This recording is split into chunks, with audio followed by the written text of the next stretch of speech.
சரி. பாருங்க, அல்லாஹ் தஆலா நம்மளுக்கு தெளிவான விஷயங்களை கொண்டு வந்து சேர்க்கறதுக்காண்டி நம்மளெல்லாம் ஒன்று சேர்த்திருக்கிறோம்.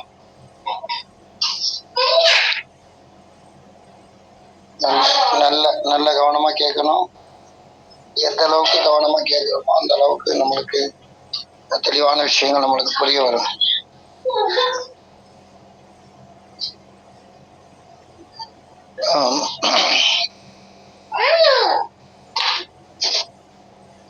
பாருங்க, அல்லாஹ் தஆலா ஒரு விஷயத்தை நம்மளுக்கு தெளிவுபடுத்துவான்.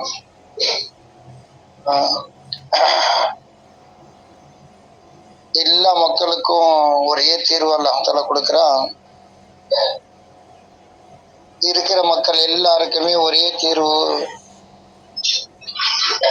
நீங்க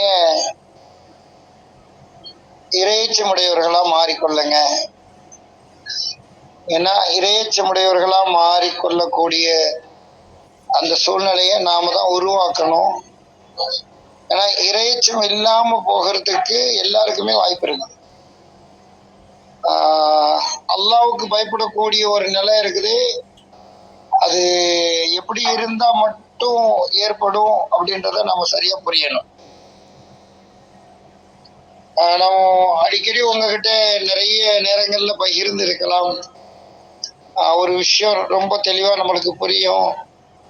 என்னன்னா, இங்க மலக்குமார்கள் இருக்கிறாங்க. அல்லாஹ்வுடைய படைப்புல மலக்குமார்களும் இருக்கிறாங்க. அதே போல அறிவு கொடுக்கப்பட்ட மனித வர்க்கமும் ஜின் வர்க்கமும் இருக்குது. மற்ற படைப்பினங்களும் இருக்குது. இன்னும் மனிதர்கள்ல நபிமார்கள் தனிப்பட்ட முறையில நபிமார்கள் அல்லாஹ் தேர்ந்தெடுத்த நபிமார்களும் இருக்கிறாங்க.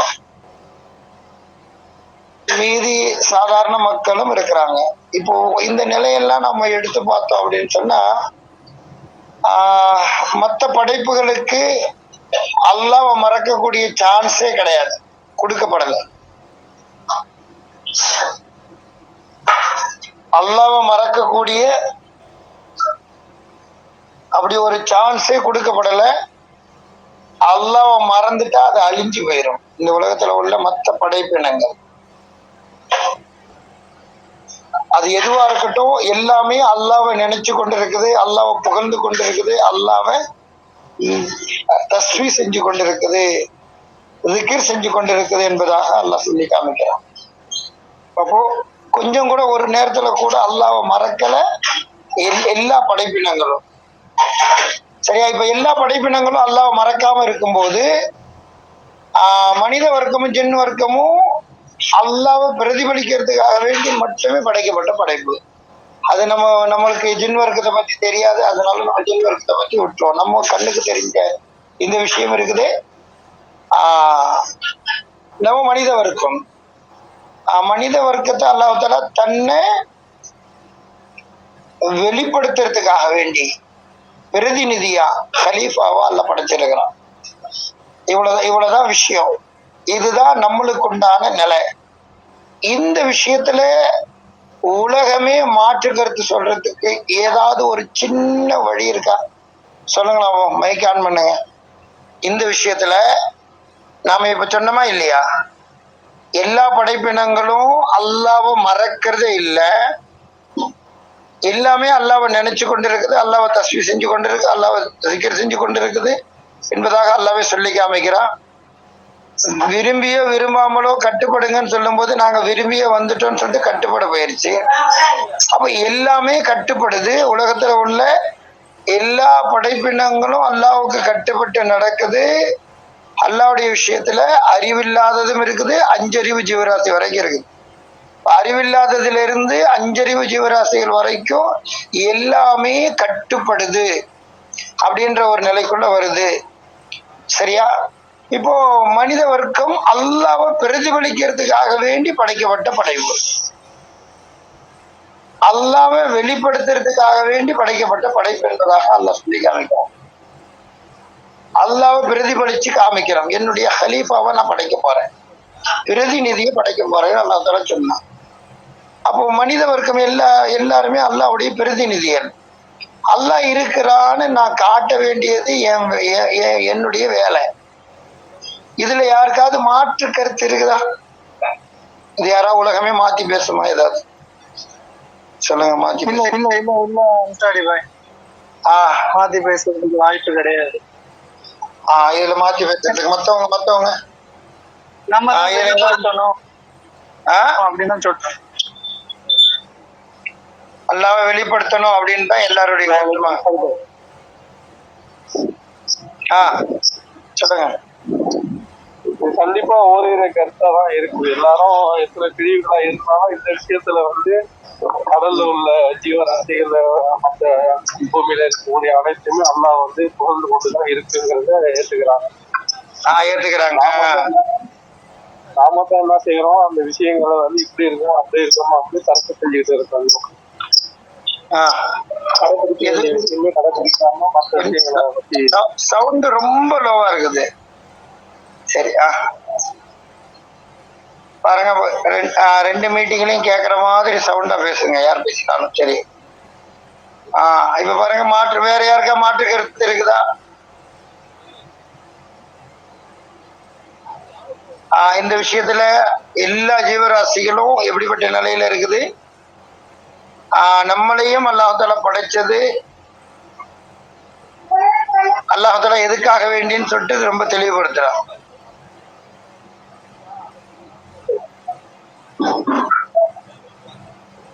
சொல்லுங்களேன், வேற யாருக்காவது ஏதாவது மாற்று கருத்து? இது எல்லா உலகமே ஒன்றுபடுதா? கேக்குதா? கேக்குது. உலகமே ஒன்றுபடுதா? கண்டிப்பா சரி பாய். அல்லாஹ் பிரதிபலி தவிர எதுக்காண்டியும் படைக்கிறேன்னு நல்லா தெளிவா சொல்றான், திரும்ப அழுத்தியும் சொல்றான். ஓகே. இதுல மாற்று கருத்து கிடையாது தானே? கண்டிப்பா மாற்று கருத்து நினைக்க சாத்தியமே கிடையாது சரி. சாத்தியமே கிடையாது. சரி. இப்போ யோசிச்சு பாருங்க, மாற்று கருத்து சாத்தியமே கிடையாது. இதுல அவ்வளவு பேரும் ஒரே நிலையில வந்துடுறோம், அப்படிதானே? ஆமா. ஒரே நிலைக்குள்ள வரக்கூடிய ஒரு நிலைமை நம்ம கிட்ட இருக்குது, அப்படித்தானே? அப்படின்னா இதுல யாருமே பிரிஞ்சு போகிறது இல்ல, பிரிஞ்சு போக வாய்ப்பு இல்லை. சரி, இப்படி ஒரு பிரியாத ஒரு விஷயத்த எடுத்து வச்சுக்கொண்டு ஏன் நம்ம பிரிகிறோம்? இதான் என்னுடைய கேள்வி. இங்க நம்ம ஒத்து பார்க்க முடியாமல்லாம் இல்ல. ஒத்து பார்க்கும் போது உலகமே ஒன்றுபட்டு நிக்குது ஒரு கருத்துல. இதை எடுத்துக்கிட்டா பிரச்சனையே முழு உலகத்துக்கு தீர்வு. இதுல யாருமே வேறுபடல தானே? ஆமா, யாரு கேட்டாலும் கரெக்டா இதே மாதிரி தான் சொல்லுவாங்க, மாத்தி சொல்ல மாட்டாங்க. சரி, இப்ப யோசிச்சு பாருங்க, அல்லாஹ்தாலா நம்மள அல்லாஹ்வை பிரதிபலிக்கிறதுக்கு தானே படைச்சிருக்கிறான். ஆமாம் சரி. அப்போ இததான் நம்ம சொல்ல வரோம். அல்லாஹ்வை பிரதிபலிச்சுட்டு இந்த உலகத்துல ஒவ்வொரு காரியம் செய்யும் போது அல்லாஹ்வை பிரதிபலிக்கக்கூடிய ஒரு நிலையை நாம ஏற்படுத்திட்டோம் அப்படின்னா, இங்க நம்மளுக்கு மத்தியில என்ன பிரச்சனை வரும்? என்ன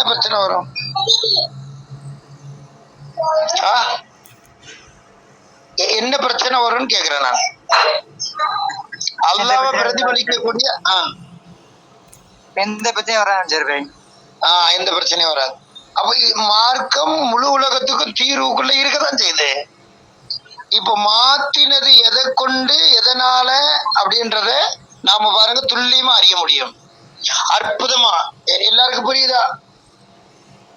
நான் சொல்லிட்டு வர்றது நல்லா கவனிக்கணும், ரொம்ப தெளிவா புரியணும், சரியா? அற்புதமான முறையில உங்களுக்கு தெளிவு வரும்.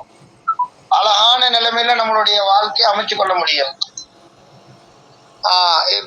இப்ப சிந்திச்சு பாருங்க, ஸல்லல்லாஹு அலைஹி வஸல்லம் அவங்களுடைய வாழ்க்கையும் சரி, சஹாபாக்களுடைய வாழ்க்கையும் சரி, அல்லாஹ்வை பிரதிபலிச்சுச்சா இல்லையா?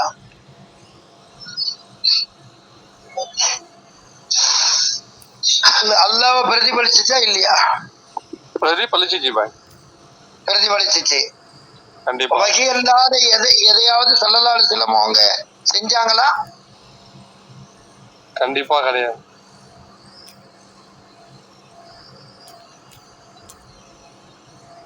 வகி அல்லாத எதையுமே ஸல்லல்லாஹு அலைஹி வஸல்லம் அவங்க செய்யல.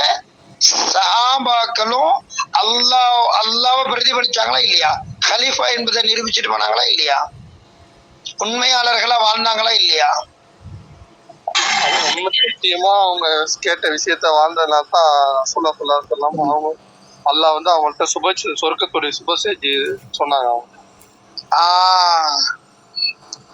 அப்போ அப்போ அவங்க அவ்வளவு உத்தமர்களா அவ்வளவு அற்புதமான முறையில ஒரு வாழ்க்கை வாழ்ந்ததுனாலதான் அல்லாவே அவங்கள பார்த்து உலகத்துல இருக்கும்போதே நீங்க சொர்க்கவாசி என்பதாக சொல்லப்படக்கூடிய அளவுக்கு அந்த மக்கள் உயர்ந்திருந்தாங்க. அப்ப அவங்க அவங்க அவங்க உண்மையாளர்களா வாழ்ந்து காட்டினாங்க. இதுல எங்கேயாவது மாற்று கருத்து இருக்குதா? அதனாலதான் ஒரு ஹதீஸை நாம எடுக்கும்போது ஒரு ஹதீஸை நாம எடுக்கும்போது என்ன பண்றோம் அப்படின்னு சொன்னா, பின்னால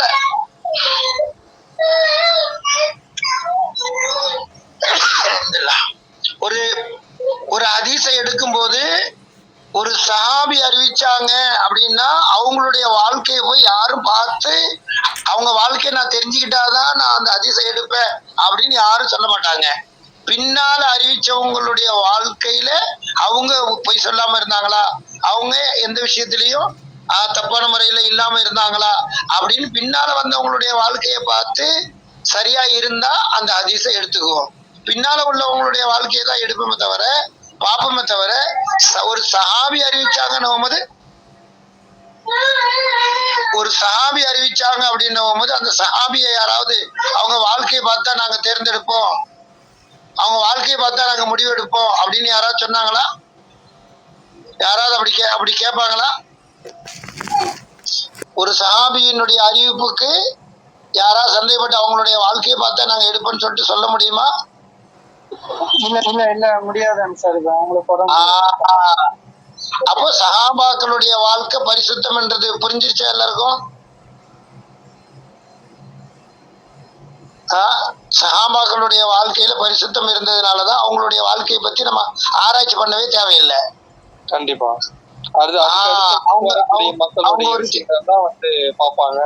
நினைக்கிறேன். அவங்க அறிவிச்சாங்க அப்படின்னு சொன்னா அதுக்கு மாற்று கருத்தே கிடையாது. சரியா? இப்படிதான் ஹதீஸ் எல்லாமே துவக்கப்பட்டுச்சு. எல்லாமே அந்த ஒரு ஹதீஸுக்கு ஒரு சஹாபி அறிவிச்சாங்க அப்படின்னா கண்டிப்பா அது சஹாபி தான். அவங்கள என்ன செய்யாது, மாற்று கருத்தே வராது. அவங்கள நாங்க பார்த்து அவங்க உண்மை சொல்றாங்களா இல்லையான்னு சொல்லிட்டு அவங்களுடைய வாழ்க்கையை நாங்க ஆராய்ச்சி பண்ணி தான் எடுப்போம்னு சொல்லிட்டு யாரும் கை வைக்க முடியாது. யாரும் அப்படி சொல்லவும் மாட்டாங்க. பின்னால வந்தவங்களுடைய வாழ்க்கையை எல்லாத்தையும் பார்த்துதான் என்ன செய்வாங்க, அவங்க சொன்னதுல நம்பிக்கைத்தன்மை இருக்குதா இவங்க கிட்ட அப்படின்னு பார்த்து என்ன செய்வாங்க, அந்த ஹதீஸ எந்த தரத்துல கொண்டு போகணுமோ அந்த தரத்தை கொண்டு போவாங்க. அந்த தரமே எதை வச்சு கொடுப்பாங்க அப்படின்னா சஹாபாக்களுக்கு அடுத்து உள்ளவங்களுடைய விஷயத்துலதான் கை வைப்பாங்க. யாருமே கை வைக்க முடியாது ஒரு சஹாபாக்களுடைய விஷயத்துல. அப்போ ஸல்லல்லாஹு அலைஹி வஸல்லம் அவங்களும் சஹாபாக்களும் அல்லாஹ்வை பிரதிபலிச்சு அற்புதமான பரிசுத்தமான ஒரு உண்மையாளர்களா வாழ்ந்தாங்கன்றதுல யாருக்காவது மாற்று கருத்து இருக்குதா? மாற்று கருத்து இருக்குதா? சொல்லுங்க. யாருக்காவது மாற்று கருத்து இருந்தா தெளிவுபடுத்துங்க. கிடையாது. வேற மக்கள் சொல்லுங்க. இயற்கைக்கு உண்டான நிலைமை ஒண்ணு இருக்கும். அதனாலதான்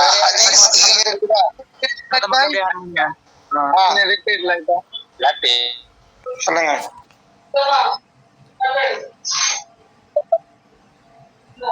யாராவது ஒருத்தரா மைக் ஆன் பண்ணுங்க. எல்லாரும் சேர்ந்து மைக் ஆன் பண்ணிட்டு ஆஃப் பண்ணிடாதீங்க.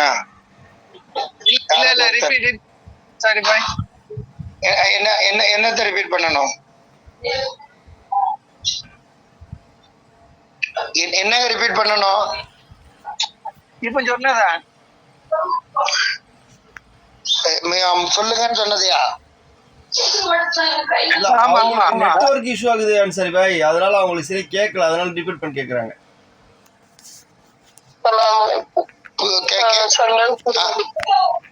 கேக்கலையோ? கேக்குது.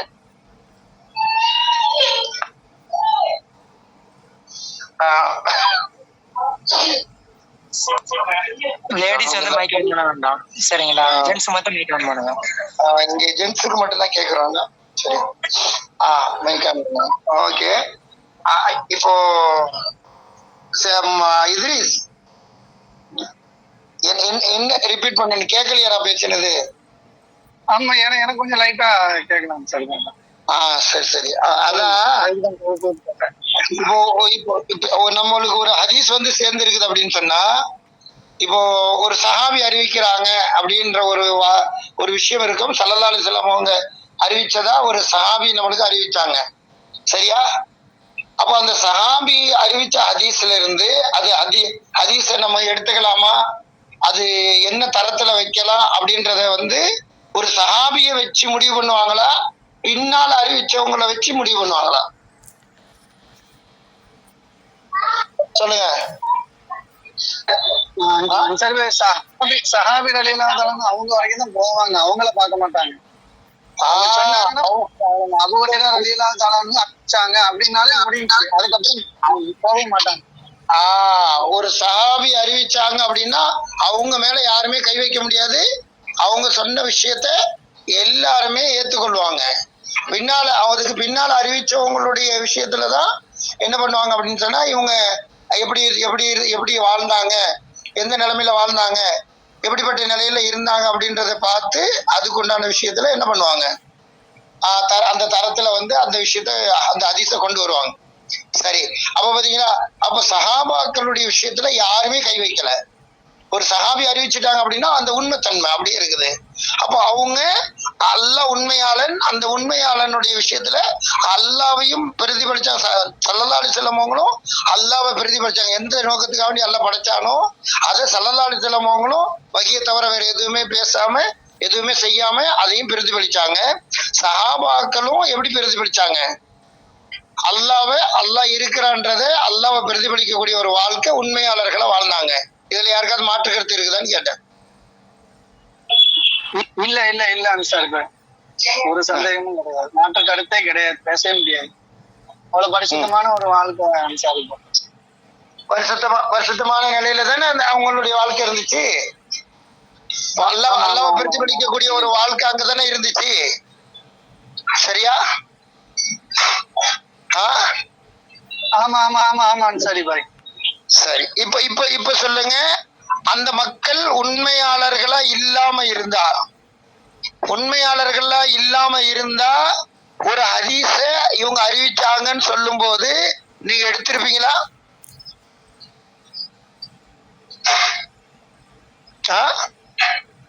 எடுத்திருப்பீங்களா? இல்ல சார், உண்மையாளர்களா இல்லாம இருந்தா அதையே யோசிச்சு பார்க்க முடியாது சார். அப்ப சிந்திக்க வருதா? அவ்வளவு உத்தமர்கள் தானே அவங்க, அவ்வளவு பரிசுத்தவான்கள் தானே, நினைச்சு கூட பார்க்க முடியலையா என்ன? அவங்களுடைய வாழ்க்கையில அவ்வளவு பெரிய பரிசுத்த தன்மையில தானே அவங்க வாழ்ந்தாங்க. அப்ப அல்லாஹ் அப்படியே அல்லாஹ் உண்மையாளன், அந்த உண்மை தன்மை அப்படியே நிரூபிச்சுட்டு போனாங்க தானே. அந்த உண்மைக்கு பங்கம் விளைவிக்கல தானே. அல்லாஹ்வை பரிசுத்தப்படுத்தி அல்லாஹ்வுடைய மார்க்கத்தை பாதுகாத்துட்டு அல்லாஹ்வுடைய மார்க்கம் இவ்வளவு உண்மையானது அப்படின்னு நிரூபிச்சு எல்லா மக்களுக்கும் அல்லாஹ் இருக்கிறான்னு என்ன செஞ்சுட்டாங்க, உணர்த்திட்டு போனாங்களா இல்லையா? முழு உலகத்துக்கு போன சகாபாக்களும் சரி, அங்க இருந்த சகாபாக்களும் சரி, அற்புதமான முறையில் அல்லாஹ்வை வெளிப்படுத்திட்டு போனாங்களா இல்லையா? பரிசுத்த தன்மையை நிலைநாட்டிட்டு போனாங்களா இல்லையாங்க? ஆமா ஆமா அன்சாரி பாய். பாத்தீங்களா? அதனாலதான் அந்த சஹாபி அறிவிச்சாங்கன்னும் போது யாருக்குமே சந்தேகம் வராது. பின்னால உள்ளவங்களுடைய விஷயத்துல சந்தேகம் வந்தாதான் இந்த ஹதீஸை எடுத்துக்கலாமா எடுத்துக்கூடாதான்னு பார்ப்பாங்க. ஒரு சஹாபி அறிவிச்சாங்க அப்படின்னும் போது எல்லாருமே எடுத்துக்கொள்வாங்க, சரியா? சரி, இப்ப பாருங்களேன், இப்போ இங்க நம்மளுக்கு அழகான முறையில தீர்வு இருக்குது. ஸல்லல்லாஹு அலைஹி வஸல்லம் அவங்களும் சஹாபாக்களும் அல்லாஹ் எந்த நோக்கத்துக்காக வேண்டி படைச்சானோ அதை நிறைவேற்றினாங்க. நீங்களும் நானும் என்ன செய்யணும் சொல்லுங்களேன், நீங்களும் நானும் என்ன செய்யணும்?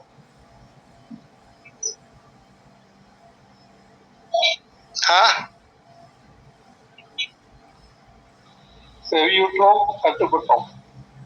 இப்ப சொல்லுங்க, அந்த மக்கள் ஒரு பொய் சொல்லிட்டு ஒரு பொய் சொல்லிட்டு பொய் சொல்லாம எப்படி வாழ முடியும் அப்படின்னு கேட்டுட்டு பொய் சொல்ல வச்சதே அல்லாஹ் அப்படின்றது அந்த மக்கள்கிட்ட இருந்துச்சா? அந்த மக்கள்கிட்ட அப்படி ஒரு விதி இருந்துச்சா? சரி பாய், அவங்க ஈமான் கொண்டதுக்கு பிறகு அவங்களும் தாலிகின் மட்டும்தான். எப்ப ஈமான் கொண்டாங்களோ அதுக்கு அடுத்தது அல்லாவுக்கு முழுமையா கட்டுப்படக்கூடிய சாலிஹீன்களா மாறிட்டாங்களே தவிர யாரா மாறல. ஒரு பொய் சொல்லக்கூடிய ஒரு விஷயத்த கூட எப்படிப்பட்டதா பார்த்தாங்க, பெரிய மலையை சுமக்கக்கூடியதா பார்த்தாங்க. அவ்வளவு பெரிய பாரத்தை நான் சுமக்க முடியுமா அப்படின்னு சொல்லிட்டு பார்த்து ஒதுங்கினாங்க. அப்போ அவ்வளோ அற்புதமான மக்களா ஒரு பொய் சொல்லாத நிலைமையில அவங்களுடைய வாழ்க்கையை அமைச்சுக்கிட்டாங்க. அப்படித்தானே? ஈமான் கொண்ட பின்னால் அவங்களுடைய வாழ்க்கையினுடைய நிலைகள் இவ்வளவு அற்புதமானது. சரி, இவ்வளவு பெரிய ஒரு விஷயத்துல அந்த மக்கள் வாழ்ந்திருக்க, இப்ப சொல்லுங்க, இன்னைக்கு நான் அந்த மக்கள் வாழ்ந்தது வாழ்க்கை, இந்த விஷயம் நம்ம கிட்ட ஒழுங்கா வந்து சேர்ந்துருச்சு, முழு உலகமும் இதை பின்பற்றினா ஒற்றுமையாகுமா ஒற்றுமையாகாதா? சொல்லுங்களேன். ஒற்றுமையாகுமா ஒற்றுமையாகாதா? கண்டிப்பா ஆகும். சரி, முழு உலகம் கண்டிப்பா ஒற்றுமையாகும். உங்களுக்கு எனக்கு தெரியுதா என்ன? சாதாரண நிலையில உங்களுக்கு எனக்கு தெரியுது, இந்த விஷயத்தை பின்பற்றினா முழு உலகமும்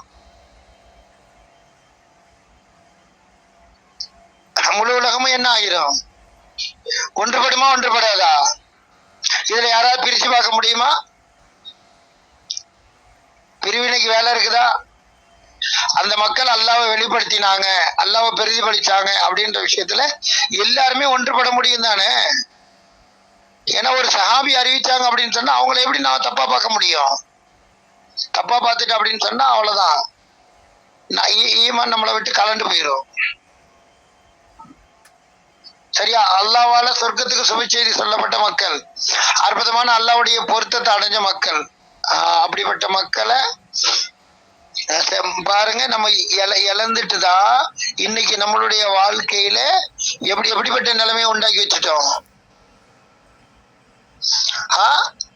இன்னைக்கு நம்ம சொல்றோம், ஒரு பாவத்தை செஞ்சுட்டு ஒரு பொய்ய சொல்லிட்டு இன்னும் அடுத்தவங்களுக்கு அநியாயம் பண்ணிட்டு என்ன செஞ்சாலும் அல்லாதான் செய்ய வச்சா அப்படின்னு ஒரு பாவத்தை செஞ்சுட்டு தைரியமா சொல்றமே, இது ஒரு சஹாபி கிட்டையாவது வாழ்க்கையா இருந்துச்சா? அப்படி இருந்துச்சா?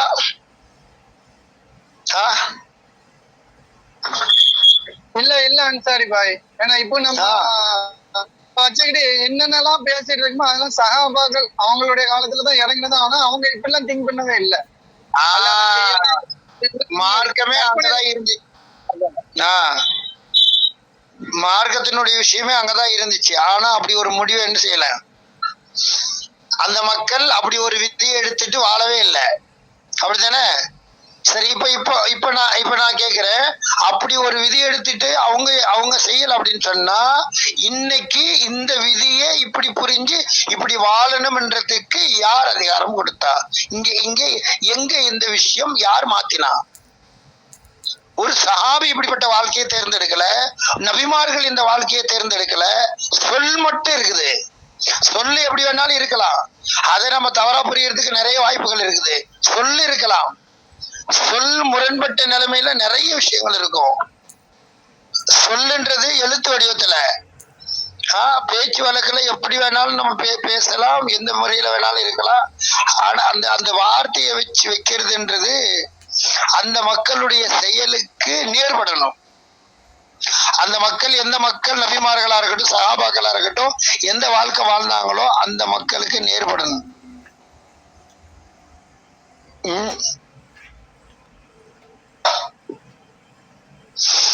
புரியுதா? ஸல்லல்லாஹு அலைஹி வஸல்லம் அவங்களுடைய வாழ்க்கைக்கும் சஹாபாக்களுடைய வாழ்க்கைக்கும் அது நேர்பட்டாதான் நான் மார்க்கத்துல இருக்கிறேன்னு அர்த்தம். ஆனா நான் இன்னைக்கு சொல்றேன், அந்த மக்களுக்கு அப்படியே முரண்பாடா நான் என்ன பண்றேன்,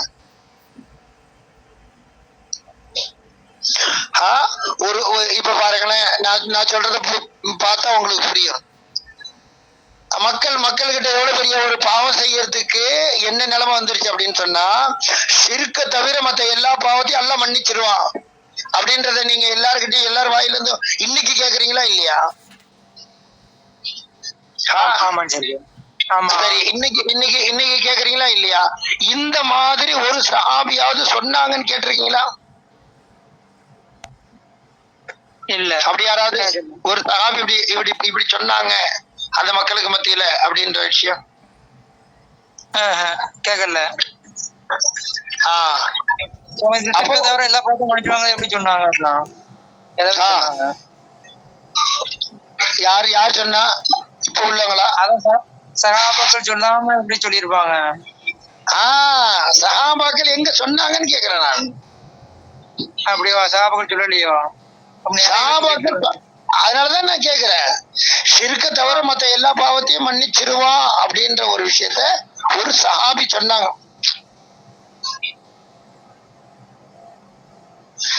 ஷிர்க்க தவிர மத்த எல்லா பாவத்தையும் அல்லாஹ்தால மன்னிச்சிருவான் அப்படின்னு அங்க வந்து வாழ்ந்துகிட்டு இருந்த மக்கள் எல்லாருமே பரிசுத்தமா வாழ்றாங்க. நம்ம தான் சர்டிபிகேட் கொடுத்தோம். அங்க அந்த மக்கள் பரிசுத்தமா வாழ்றாங்க. அந்த பரிசுத்தமான மக்களுக்கு மத்தியில கூட இப்படி ஒரு விஷயத்த என்ன பண்ணல, அல்லாஹ்தால என்ன பண்ணிடுவான், ஷிர்க்க தவிர மத்த எல்லா பாவத்தையும் மன்னிச்சிருவான்னு சொல்லல. ஆனா இந்த விஷயம் குர்ஆன்ல இருக்குது, ஆயத்தா இருக்குது. ஆனா குர்ஆன மத்த விஷயத்துக்கெல்லாம் ஓதுறதுக்கு வச்சுட்டு இந்த ஆயத்தை மட்டும் எப்படி கொடுத்துட்டோம், ஷிர்க்க தவிர மத்த எல்லா பாத்தியும் அல்லாஹ் மன்னிப்பான்னு சொல்லிட்டு எல்லா பொதுமக்களுக்கும் கொடுத்தோம். ஆனா அங்க என்ன ஆயத்து இருக்குது, அந்த ஆயத்துல என்ன இருக்குது அப்படின்னு சொன்னா, ஷிர்க்க தவிர மத்த எல்லா பாவங்களையும் தான் நாடியவர்களுக்கு மன்னிப்பேன்றான். யாருக்கு நாடுவேன்றது எங்கேயாவது இருக்குதா? சரி, இது ஒரு விஷயமா இருந்தாலும் இது அல்லாஹ்வுக்கு சொந்தமான விஷயம். ஷிர்க்ன்றது அது அல்லாஹ்வுக்கு அடியானுக்கு உண்டான விஷயம். இப்போ ஒரு பொய்ன்றது நான் இன்னொருத்தவங்களை ஏமாத்துறது, இன்னொருத்தவங்க கிட்ட ஒரு பொய் சொல்லி ஏமாத்துறது. நான் இந்த ஏமாத்துதல் ஒரு சஹாபி கிட்ட இருந்திருந்தா அந்த சஹாபி அறிவிக்கிறதுக்கு தகுதியற்றவங்களா மாறுவாங்க. பின்னால வந்தவங்க பொய் சொன்னாங்கன்னு இருந்தாலே அந்த ஹதீஸை யாரும் ஏத்துக்க மாட்டாங்க. பொய் இருந்துச்சு அப்படின்னு சொன்னா, அப்போ ஒரு பொய்ய இவ்வளவு பெரிய பரிசுத்தமான மார்க்கத்துக்கு பயன்படுத்தக்கூடிய நம்ம தான் சொல்றோம் பொய் சொல்லாம எப்படி வாழ முடியும். இன்னைக்கு எப்படி ஷிர்க்க தவிர மத்த எல்லா பாவத்தையும் மன்னிப்பான்னு சொல்லிட்டு மக்களுக்கு கொடுத்தாச்சு, பொய் சொல்லாம எப்படி வாழ முடியும்ன்றத கொடுத்தாச்சு. இப்ப சொல்லுங்க, அவ்வளோ பரிசுத்தமான ஒரு வாழ்க்கை வாழ வேண்டியனா என்ன பண்ண பாக்குற? இந்த மாதிரி கேவலமான ஒரு விஷயத்த முடிவு எடுத்துக்கிட்டு இப்படி ஒரு கேவலமான விஷயத்த நான் எடுத்து வச்சுக்கிட்டு என்னங்க பொய்ன்றது எப்படிப்பட்டது அப்படின்னு சொன்னா அடுத்தவங்களை ஏமாத்துறது. இது அல்லாஹ்வுக்கு சம்பந்தப்பட்ட விஷயம் இல்ல. நான் இன்னொருத்தவங்களை ஏமாத்தினேன் அப்படின்னா அந்த ஏமாத்தினவங்க அவங்க கிட்ட நான் பொய் சொல்லிட்டேன் அப்படின்னா நாளைக்கு மறுமையில அல்லாஹ் அவங்களையும் வச்சு என்னையும் வச்சு இந்த உலகத்துல ஏமாத்தினதை சொல்லி காட்டுவான். இவன் இன்னைக்கு பொய் சொல்லி உன்னை ஏமாத்தி இருக்கிறான், அவனை நீ மன்னிக்கிறியான்னு நல்லா கேட்பான். மறுமையில தான் நல்லா கேட்பான். அப்பதான் நம்ம மாட்டிக்குவோம். அப்ப மறுமையில மாட்டும் போது இந்த விஷயத்துல அடுத்தவங்களுடைய விஷயத்துல அல்லாஹ் மன்னிக்காத வரைக்கும் இவனை மன்னிக்க மாட்டான். இந்த விஷயத்த யாருமே மக்கள்கிட்ட கொண்டு போய் சேர்க்கவே இல்லை.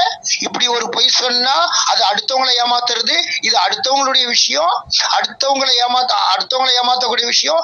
இந்த விஷயத்த அல்லாஹ் மன்னிக்க மாட்டான்னு ஒருத்தவங்களும் யாருகிட்டையும் போய் எடுத்து சொல்லல. ஒரு சஹாபி அறிவிச்சாங்க, ஒரு ஹதீஸ இன்னொருத்தவங்க அறிவிச்சாங்க அப்படின்னா அவங்க பொய் சொன்னாங்களான்னு தேடுறோம். அவங்க பொய் சொல்லலைன்னா ஏத்துக்கிறோம், கரெக்ட் தான் அப்படின்னு சொல்லிட்டு ஏத்துக்கிறோம். அப்போ இந்த விஷயத்துல ஒருத்தவங்களை பொய் சொல்லி இன்னொருத்தவங்களை ஏமாத்திடக்கூடாது. அப்ப மார்க்கத்துல மட்டும் ஏமாத்திடக்கூடாது அப்படின்னு சொன்னமே, நம்ம மார்க்கத்துல தானே இருக்கிறோம். அப்போ பொய் சொன்னா இது அடுத்தவங்களுடைய விஷயம். நாளைக்கு மறுமையில அல்லாஹ் ஷிர்க்கு கூட யாருக்கு உண்டான விஷயம், அது அல்லாஹ் சம்பந்தப்பட்ட விஷயம், அது உள்ளம் சம்பந்தப்பட்ட விஷயம். யாரு ஷிர்க்ல இருக்கிறா யார் ஷிர்க்ல இல்லைன்றது உள்ளம் சம்பந்தப்பட்ட விஷயம். நாடினவங்களை மன்னிப்பா நாடினவங்களை தண்டிப்பான்னு சொல்றான் அல்லாஹ், அது உள்ளம் சம்பந்தமான விஷயம். இந்த ஆயத்தை எடுத்து வச்சு எல்லாருக்கும் கொடுத்தமே தவிர மன்னிப்பான்னு சொன்னா எந்த பாவத்தை அல்ல மன்னிப்பா? இன்னொரு அடியானுக்கு செய்யக்கூடிய பாவத்தை அல்ல மன்னிப்பான்னு எங்கேயா சொன்னா? சொல்லல தானே? அப்ப என்ன பண்ணி இருக்கணும்? எல்லா மக்களும் ஒரு பொய்ன்றது அடுத்தவங்களை ஏமாத்துறது, அது அடுத்தவங்களை ஏமாத்தும் போது அல்லாஹ் நாளைக்கு மறுமையில உங்ககிட்ட உள்ள நன்மைகளை பிடுங்கி கொடுக்கறதுக்கு அது காரணமாயிரும். அதனால நீங்க எக்காரணத்தை கொண்டு பொய் சொல்லக்கூடாது. பொய்ன்றது இவ்வளவு பயங்கரமானது அப்படின்றத என்ன செஞ்சிருக்கணும்? எல்லாருக்கிட்டையும் கொடுத்துருக்கணுமா இல்லையா? அன்சாரி பாய் சரி பாய், எந்த ஒரு இடத்துலயும் அல்லாஹ் சுப்ஹானஹு வ தஆலா சொல்லவே இல்லைன்னா விஷயம் நீங்க பாவம் பண்ணுங்க மன்னிச்சிருவேன்னு எந்த ஒரு விஷயம் சொல்லவே இல்லை. எச்சரிக்கை தான். சொல்லவே இல்ல. பாவத்துல இருந்து விலகுங்க, நான் மன்னிப்பேன். தனிமையிலையும் அல்லாஹ்வுக்கு பயப்படுங்க, நான் மன்னிப்பேன். இப்படி அல்லாஹ்வுல பாவத்துல இருந்து விலகிறத பத்தி தான் சொல்லிக்கிட்டே வர்றான். பாவம் செஞ்சா நான் மன்னிப்பேன். வாழ்க்கை பத்தி தான் பேசுறாங்க சார். இதுக்கு முன்னாடி எந்த நல்லடியாரும் நபிமார்களும் அந்த வாழ்ந்தவங்க நிராகரிச்ச நிலைமை என்னாச்சு அதை பத்தி தான் பேசுறான். அலைநர்ல ஏமாத்துறவங்க, மனுக்கடை லூத் அலைஹிஸ்ஸலாம் சமூகத்தை அழிச்ச விஷயத்த மனித சம்பந்தப்பட்ட விஷயம் தானே, சம்பந்தப்பட்ட விஷயம் தானே. கரெக்ட். இதெல்லாம் நான் கேட்கறதுக்கு காரணம் என்ன அப்படின்னா, நம்ம ஒரு ஹதீஸை நம்ம எப்படி பார்க்கிறோம், நம்ம எப்படி ஒரு ஹதீஸை பார்த்தோம். போன வாரமே ஒரு விஷயத்த பத்தி என்ன செஞ்சுட்டு வாங்கன்னு சொன்னோம். விதி சம்பந்தமா விதியும் சோதனை சம்பந்தமா வச்சு சொல்ல சொன்னீங்க நீங்க. அந்த ஹதீஸ் என்ன பண்ணது? அந்த ஹதீஸ் எங்க கொண்டு போய் தள்ளுது? என்னதான் நம்ம நன்மை செஞ்சாலும்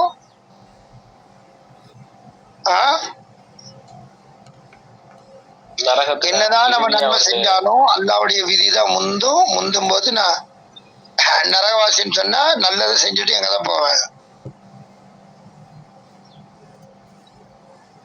நரகத்துக்கு. இப்ப ஒரு சார் இருக்கிறாரு, நல்ல கெட்ட படிக்காத பையனை பாஸ் பண்ணி விட்டுறாரு. படிக்காத பையனை பாஸ் பண்ணி விட்டுறாரு, படிச்ச பையனை ஃபெயில் ஆக்கிறாரு.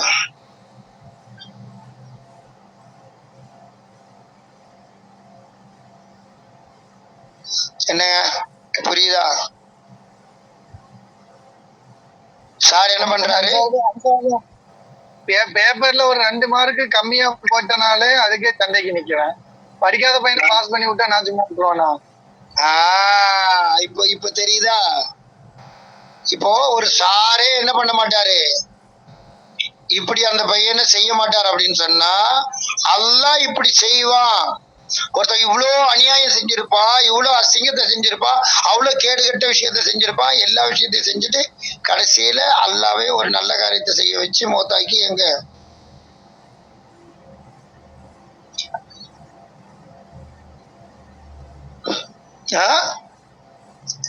அல்லாவே செய்ய வச்சு அந்த அவனை என்ன செய்வானா? எக்ஸாம் பண்ணிட்டு எக்ஸாம் எழுதிட்டு ரிசல்ட் வந்தா கூட திரும்ப ரீவேர்ஷன் ஒண்ணு இருக்கான்னு சார் பை. திரும்ப ரீவேர்ஷன் போட்டோம்னா அதே பேப்பர் திரும்ப இன்னொருத்தர திருத்துவாங்க. சரிங்களா? இவங்க திருத்தினதுல எனக்கு நான் எழுதின விட மார்க் குறைய வந்திருக்கு, சரியா எனக்கு மார்க் போடல அப்படின்னு சொல்லிட்டு அது இது பண்ற ரீவேர்ஷன் போடுறது. திரும்ப போட அப்படின்னா திரும்ப அந்த பேப்பரை திரும்ப திருத்தி திரும்ப மார்க் திரும்ப போடுவாங்க. நம்ம இதுக்கு வரவந்தா கூட இப்படி சரி பண்றதுக்கு நம்ம முயற்சி பண்றோம். இவ்வளவு நியாயமா நம்ம எல்லா விஷயத்தையும் எதிர்பார்க்கிறோம்.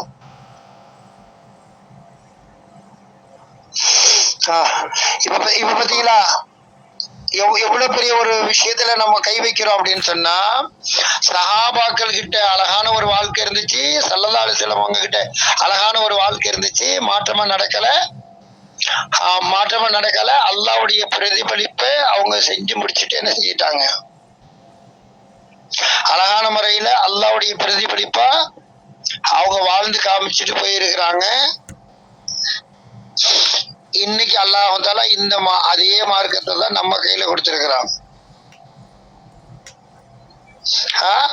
இப்போ அவங்கள நான் பின்பற்ற முடியாது, பொய் சொல்லாம எப்படி வாழ முடியும்னு கேட்டுக்கிட்டு நான் என்ன பண்றேன் அப்படின்னு சொன்னா, விதி இப்படிதான் இருக்குது, ஹதீஸ் இப்படிதான் இருக்குது, அக்கீதா இப்படிதான் இருக்குதுன்னு நான் பேசிக்கிட்டு என்ன பண்றேன் அப்படின்னா, நீங்க என்ன வேணாலும் பாவம் செய்ய வச்சதே அல்லாஹ் தான். என்ன வேணாலும் பொய் சொல்லிக்கலாம், பொய் சொல்ல வச்சதே யாருதான்? எனக்கு எங்க சக்தி இருக்குது? ஒருத்தவங்க இன்னைக்கு அப்படியே கேக்குறாங்க, அப்படி சொன்னாங்க இன்னைக்கு. ஏன்னா அவங்க அவங்க கேட்கும்போது இப்படி சொன்னாங்களாம், நான் இது செயல்படுத்துறதுக்கு முன்னால, நான் செய்யறதுக்கு முன்னால என் உள்ளத்துல அவன் தானே போட்டான்.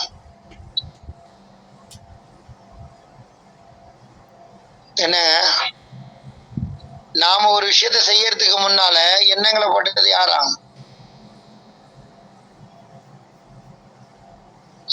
யார் போட்டாவா?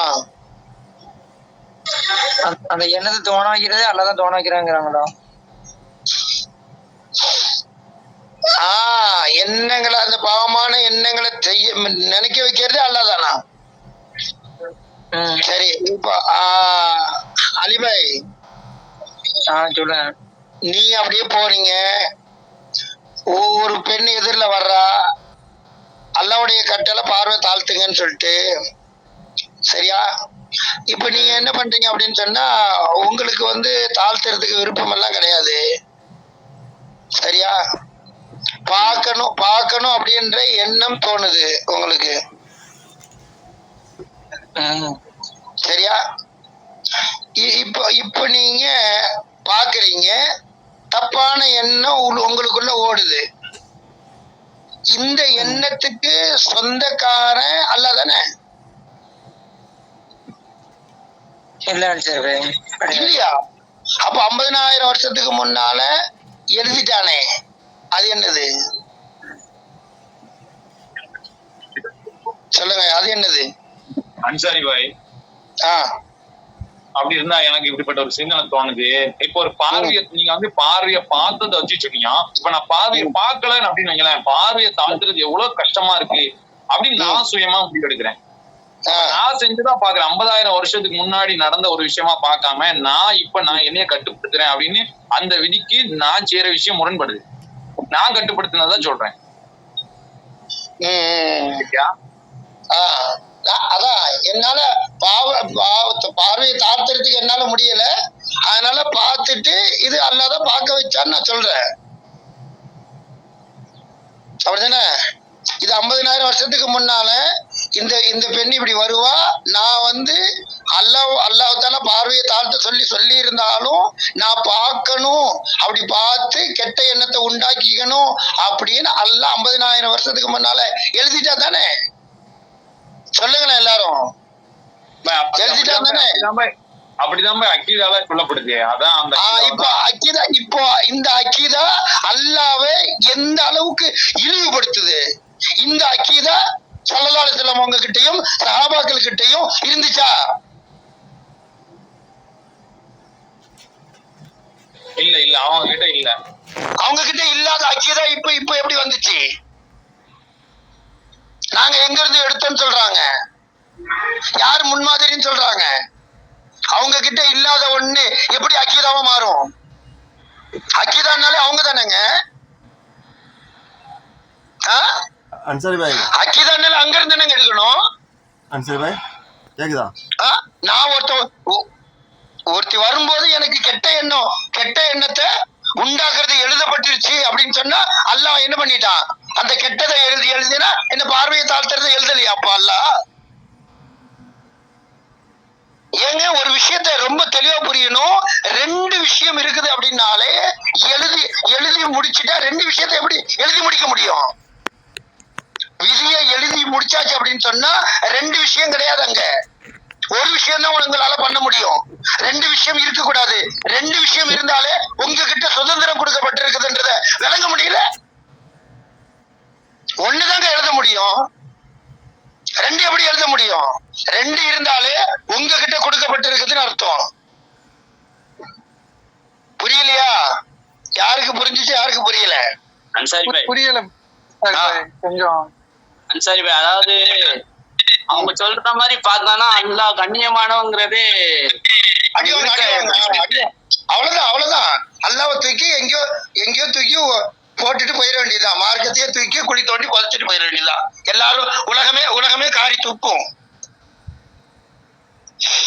அவ்வளவுதான். அன்சாரி பாய், அல்லாஹ் அதாவது ஸல்லல்லாஹு அலைஹி வஸல்லம் கிட்ட வந்து அந்த ஒரு பெண்மணிகிட்ட தண்ணி கேட்பாங்கல்ல, அப்போ வந்து அந்த பெண்மணி சொல்லுவாங்க, தண்ணி கொடுத்ததுக்காக இல்லை, அந்த சகாபியெல்லாம் வந்து என்ன செஞ்சாங்கனாக்கா, என் பக்கம் ஒரு பார்வை கூட திருப்பல, ஆனால் அவங்க மோசமான இருந்தாங்க. ஆனால் அப்போ விதிகள் என்ன செஞ்சுருப்பாங்க, அந்த பெண்மணியை வந்து தப்பாக தானே பார்த்துருப்பாங்க அப்படின்னு. அப்போ எப்படி அவங்க பார்வையை தாத்திட்டாங்கன்ற அந்த பெண்மணியை சொல்கிறாங்க. இப்ப சகாபாக்களை எப்படி உருவாக்கினாங்க, அந்த மக்கள் எவ்வளவு அழிச்சாட்டியம் பண்ணிட்டு எவ்வளவு மோசமான பெண்களை கூட பார்க்காம அவ்வளவு கேவலப்படுத்திட்டு இருந்த மக்கள் தானே, அப்படிப்பட்ட வாலிபர்கள் தானே. அப்படிப்பட்ட மக்களா இந்த அரபு நாட்டு மக்கள் இப்படி பரிசுத்தமான மக்களா இருக்கிறாங்களே, இது எப்படி உண்மையா இருக்கும், இந்த உண்மைக்குள்ள நான் வரணுமேன்னு சொல்லிட்டு ஆசைப்பட்டு தானே அவ வந்தா, அந்த பெண்மணி வந்தாங்க. இது அதிசயத்தை பார்த்துட்டு வரலையே, எது அதிசயமா தெரிஞ்சிச்சு அவங்களுக்கு. இப்படிப்பட்ட வாலிபர்கள் இவ்வளவு பரிசுத்தமான ஒரு வாழ்க்கையா, இது இல்ல உண்மை, இந்த உண்மைக்குள்ள நான் வரணும், நானும் அதுல இருக்கணும் இல்லையா, நானும் அதுல சேர்ந்துக்கிட்டாங்களா இல்லையா, எது காமிக்கப்படணும். அப்ப அல்லாஹ் எதை எழுதினா,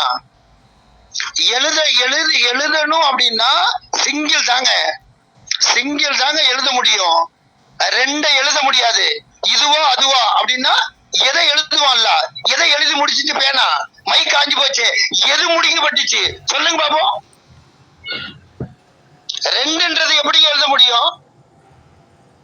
ஒருத்தவங்களுக்கு இதுவும் செய்ய முடியும், இதுவும் செய்ய முடியும் அப்படின்னு போது எதை எழுதும் அந்த பேனா?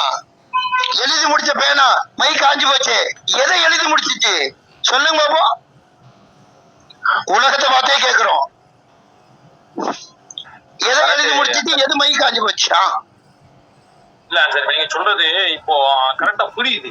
அதாவது அல்லாவே எழுதி முடிச்சுட்டு எனக்கு எதுக்கு தண்டனை கொடுக்கணும், உன்னை நான் இப்படி தண்டிப்பேன், உன்னை வேதனைப்படுத்துவேன் அப்படின்னா அல்லாஹ் எழுதி முடிச்ச விஷயத்துக்காக நான் ஏன் தண்டனை பெறணும்? சரி, அது அடுத்த விஷயங்க.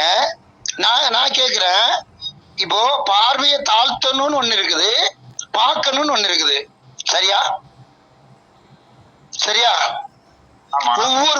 ஒவ்வொருத்தவங்களுக்கும் இது வந்து உலகத்துல உள்ள படைக்கப்பட்ட எல்லா மனிதர்களுக்கும் உண்டானது.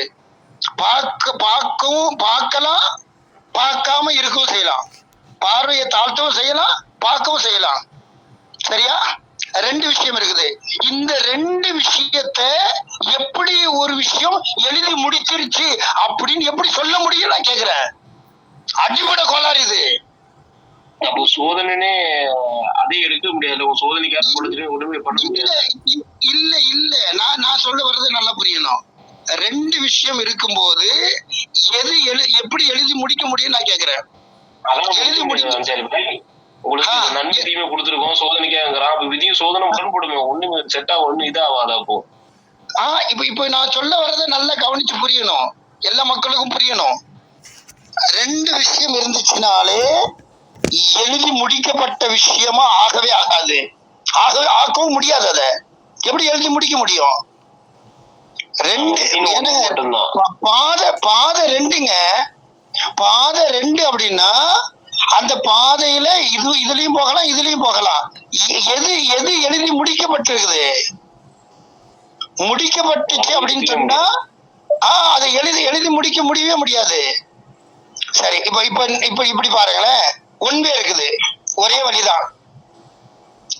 அங்க ஒரு விஷயம் இல்ல, என்னன்னா அங்க வந்து ஒன்றே மட்டும்தான்.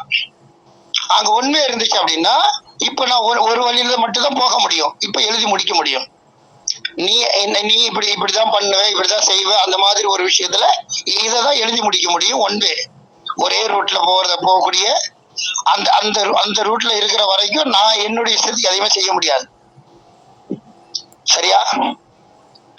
அதனாலதான் அல்லாஹ் ஒரு எது வரைக்கும் இந்த ரூட் இருக்கிற வரைக்கும், இந்த அறிவு வர்ற வரைக்கும் அல்லாஹ் அந்த விஷயத்துல நீதியாளன். பாருங்க, 12 வயசுக்குள்ள நான் எந்த உலகத்துல உள்ள, அது காஃபிரா இருக்கட்டும், எதா இருக்கட்டும், நம்ம யார ஷிர்க் வைக்கிறாங்கன்னு பார்க்கட்டும், ஷிர்க தவிர மத்த எல்லாத்தையும் எல்லாம் மன்னிச்சிருவான்னு சொல்றாங்களே, ஷிர்க மன்னிக்க மாட்டான்னு சொல்றாங்களே. 12 வயசுக்குள்ள உள்ள குழந்தை எந்த ஷிர்குல இருந்தாலும் அல்லாஹ் மன்னிக்க மாட்டானா? அல்லாஹ் எல்லா குழந்தைகளையும் என்ன செய்வான்? சொர்க்கத்துக்கு அனுப்பிடுவான். ஏன் அனுப்புவான்? எந்த ஷிர்க்குள்ள நீங்க இருந்தாலும் அந்த குழந்தை சொர்க்கத்துக்கு போயிடும். ஷிர்குல இருந்தா சொர்க்கத்துக்கு போவாதா? எப்போ இது உனக்கு எப்ப 2 பாதை கொடுக்கப்பட்டுச்சோ அப்ப நீ என்ன செய்யக்கூடாது? நீ தேர்ந்தெடுக்கணும் நல்ல பாதையை மட்டும். அதுக்கு முன்னால உனக்கு என்ன செய்யப்படல? One way. அது நீ எப்படி பார்த்துக்கிட்டாலும் சரி, பார்க்காத போனாலும் சரி, எப்படி இருந்தாலும் சரி, ஒன் வே. ஏன்னா முழு அறிவு கொடுக்கப்படல. அதனால நீ என்ன வேணாலும் பண்ணிக்கலாம், சொர்க்கத்துக்கு போயிடலாம்.